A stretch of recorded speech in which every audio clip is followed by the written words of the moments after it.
വിശുദ്ധ യോഹന്നാൻ എഴുതിയ സുവിശേഷം 18-ാം അധ്യായം. യേശുവിനെ ബന്ധിക്കുന്നു. ഇത് പറഞ്ഞ ശേഷം യേശു ശിഷ്യന്മാരുടെ കൂടെ കെദ്രാൻ അരുവിയുടെ അക്കരെയെത്തി. അവിടെ ഒരു തോട്ടമുണ്ടായിരുന്നു. അവനും ശിഷ്യന്മാരും അതിൽ പ്രവേശിച്ചു. അവനെ ഒറ്റിക്കൊടുത്ത യൂദാസിനും ആ സ്ഥലം അറിയാമായിരുന്നു. കാരണം യേശു പലപ്പോഴും ശിഷ്യന്മാരോട് കൂടെ അവിടെ സമ്മേളിക്കാറുണ്ടായിരുന്നു. യൂദാസ് ഒരു ഗണം പടയാളികളെയും പുരോഹിത പ്രമുഖന്മാരുടെയും ഫരിസേയരുടെയും അടുക്കൽ നിന്ന് സേവകരെയും കൂട്ടി പന്തങ്ങളും വിളക്കുകളും ആയുധങ്ങളുമായി അവിടെ എത്തി. തനിക്ക് സംഭവിക്കാനിരിക്കുന്നതെല്ലാം അറിഞ്ഞിരുന്ന യേശു മുമ്പോട്ട് വന്ന് അവരോട് ചോദിച്ചു, നിങ്ങൾ ആരെയാണ് അന്വേഷിക്കുന്നത്? അവർ പറഞ്ഞു, നസ്രായനായ യേശുവിനെ. യേശു പറഞ്ഞു, അത് ഞാനാണ്. അവനെ ഒറ്റിക്കൊടുത്ത യൂദാസും അവരോട് കൂടെ ഉണ്ടായിരുന്നു. ഞാനാണ് എന്ന് അവൻ പറഞ്ഞപ്പോൾ അവർ പിൻവലിയുകയും നിലം പതിക്കുകയും ചെയ്തു. അവൻ വീണ്ടും ചോദിച്ചു, നിങ്ങൾ ആരെ അന്വേഷിക്കുന്നു? അവർ പറഞ്ഞു, നസ്രായനായ യേശുവിനെ. യേശു പ്രതിവചിച്ചു, ഞാനാണ് എന്ന് നിങ്ങളോട് പറഞ്ഞുവല്ലോ. നിങ്ങൾ എന്നെയാണ് അന്വേഷിക്കുന്നതെങ്കിൽ ഇവർ പൊയ്ക്കൊള്ളട്ടെ. നീ എനിക്ക് തന്നവരിൽ ആരെയും ഞാൻ നഷ്ടപ്പെടുത്തിയില്ല എന്ന് അവൻ പറഞ്ഞ വചനം പൂർത്തിയാകാൻ വേണ്ടിയായിരുന്നു ഇത്. ശിമയോൻ പത്രോസ് വാളൂരി പ്രധാന പുരോഹിതന്റെ ഭൃത്യനെ വെട്ടി അവന്റെ വലതു ചെവി ഛേദിച്ചു കളഞ്ഞു. ആ ഭൃത്യന്റെ പേര് മൽക്കോസ് എന്നായിരുന്നു. യേശു പത്രോസിനോട് പറഞ്ഞു, വാൾ ഉറയിലിടുക. പിതാവ് എനിക്ക് നൽകിയ പാനപാത്രം ഞാൻ കുടിക്കേണ്ടയോ? പ്രധാന പുരോഹിതന്റെ മുൻപിൽ. അപ്പോൾ പടയാളികളും അവരുടെ അധിപനും യഹൂദരുടെ സേവകരും കൂടി യേശുവിനെ പിടിച്ച് ബന്ധിച്ചു. അവർ അവനെ ആദ്യം അന്നാസിന്റെ അടുക്കിലേക്ക് കൊണ്ടുപോയി. കാരണം അവൻ ആ വർഷത്തെ പ്രധാന പുരോഹിതനായ കയ്യാഫാസിന്റെ അമ്മായപ്പനായിരുന്നു.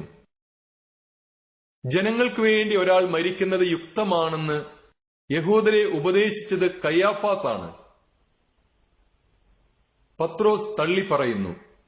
ശിമയോൻ പത്രോസും മറ്റൊരു ശിഷ്യനും യേശുവിനെ അനുഗമിച്ചിരുന്നു. ആ ശിഷ്യനെ പ്രധാന ആചാര്യന് പരിചയമുണ്ടായിരുന്നതിനാൽ അവൻ യേശുവിനോട് കൂടെ പ്രധാന പുരോഹിതന്റെ കൊട്ടാരമുറ്റത്ത് പ്രവേശിച്ചു. പത്രോസ് ആകട്ടെ പുറത്ത് വാതിൽക്കൽ നിന്നു. അതിനാൽ പ്രധാന പുരോഹിതന്റെ പരിചയക്കാരനായ മറ്റേ ശിഷ്യൻ പുറത്തു ചെന്ന് വാതിൽ കാവൽക്കാരിയോട് സംസാരിച്ച് പത്രോസിനെയും അകത്ത് പ്രവേശിപ്പിച്ചു. അപ്പോൾ ആ പരിചാരിക പത്രോസിനോട് ചോദിച്ചു, നീയും ഈ മനുഷ്യന്റെ ശിഷ്യന്മാരിൽ ഒരുവനല്ലേ? അല്ല എന്ന് അവൻ പറഞ്ഞു. തണുപ്പായിരുന്നതിനാൽ ഭൃത്യരും സേവകരും തീ കായുകയായിരുന്നു. പത്രോസും അവരോടൊപ്പം തീ കാഞ്ഞുകൊണ്ടിരുന്നു.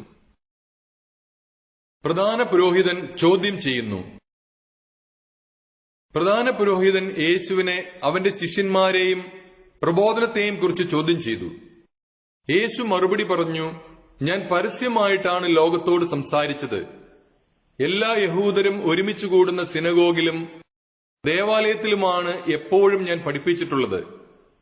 രഹസ്യമായി ഞാൻ ഒന്നും സംസാരിച്ചിട്ടില്ല. എന്നോട് ചോദിക്കുന്നതെന്തിന്? ഞാൻ പറഞ്ഞതെന്താണെന്ന് അത് കേട്ടവരോട് ചോദിക്കുക.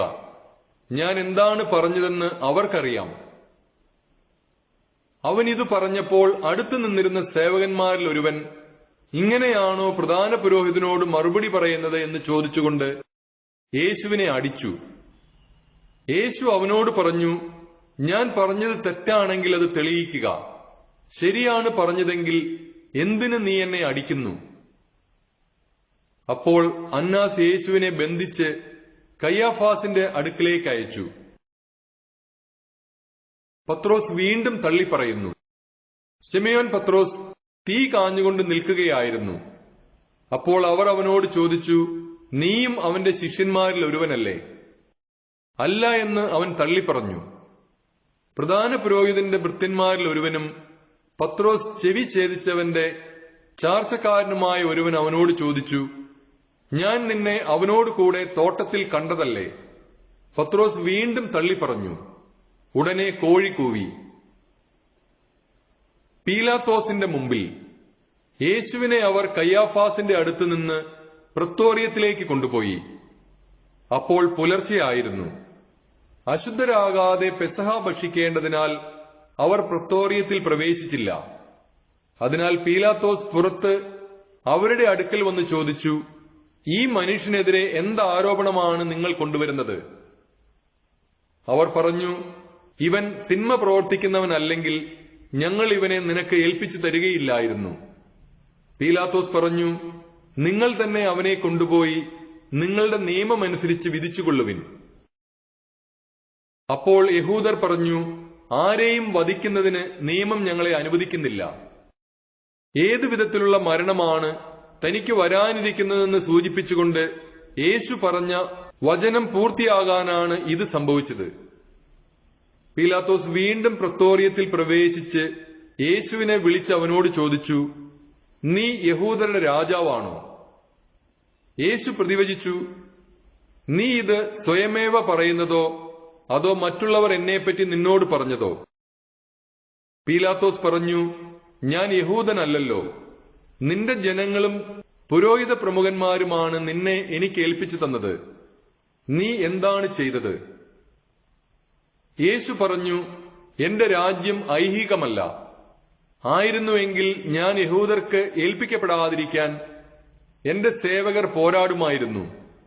എന്നാൽ എന്റെ രാജ്യം ഐഹികമല്ല. പീലാത്തോസ് ചോദിച്ചു, അപ്പോൾ നീ രാജാവാണല്ലേ?